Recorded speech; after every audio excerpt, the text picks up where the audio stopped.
வணக்கம் ஆன்மீக அன்பர்களே.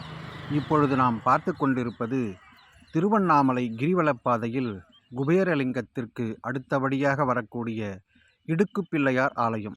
இந்த இடுக்குப்பிள்ளையார் ஆலயம் மிகவும் பழமை வாய்ந்த ஆலயம். பல நூறு ஆண்டுகளுக்கு முன்பு கட்டப்பட்ட ஆலயமாகும். இந்த இடுக்குப்பிள்ளையாரின் ஆலயத்திற்குள் பிள்ளையார் இருக்க மாட்டார். ஒரு இடுக்கு வழி மட்டும்தான் இருக்கும்.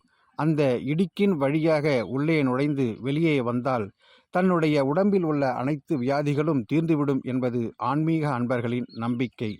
வேறொரு நம்பிக்கையும் உள்ளது. இந்த இடுக்குப்பிள்ளையார் கோவிலின் இடுக்கு வழியாக உள்ளே நுழைந்து வெளியே வந்தால் மறுபிறவி என்பது கிடையாது என்பது ஒரு ஐதீகம்.